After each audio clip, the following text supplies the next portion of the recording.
Баршаңызға сәлем, қал жағдайларыңыз қалай?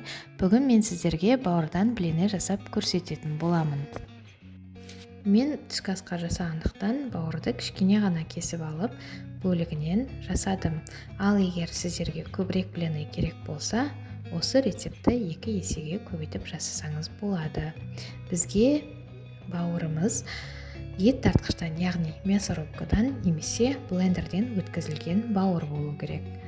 Және оның үстіне 2 жұмыртқа саламыз, 1 стакан сүт, тұз, бұрыш, 2 ас қасық сұйық май және ұн саламыз. Ұнды мен массамыз қоюланғанша көз мөлшерімен салып отырамын.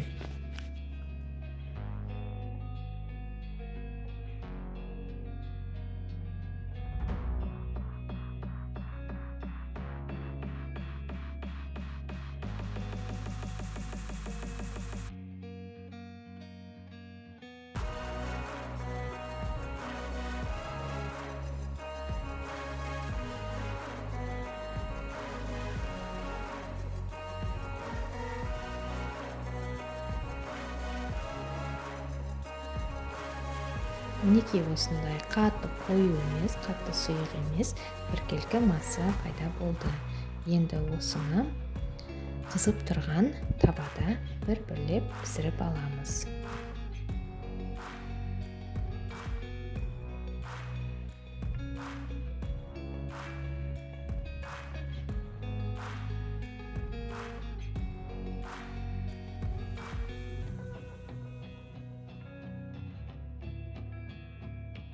Менде осындай 8 блины дайын болды. Енді салмасын дайындаймыз. Ең алдымен қызып тұрған табаға жуаны саламыз және оның үстіне теркадан өткізілген сәбіз бен сарымсақты салып жақсылап қуырамыз.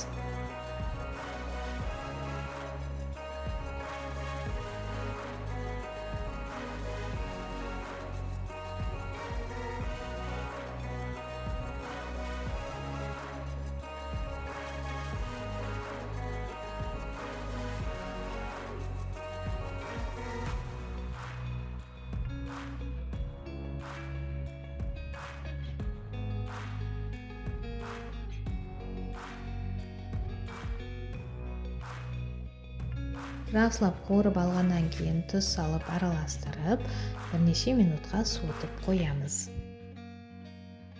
Суығаннан кейін майонез салып, тағы да араластырамыз.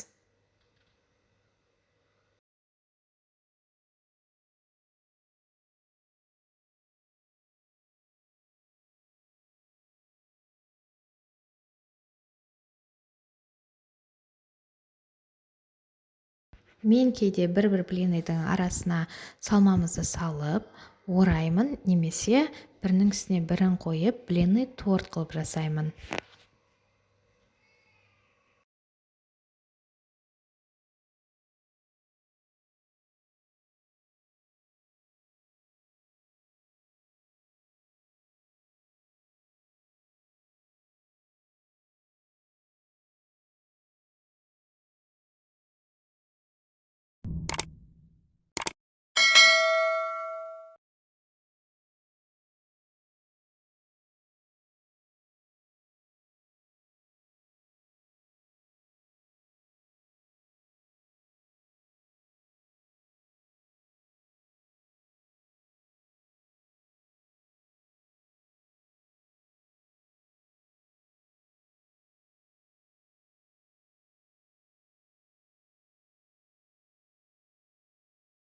Менде осындай бауырдан блинылар дайын болды.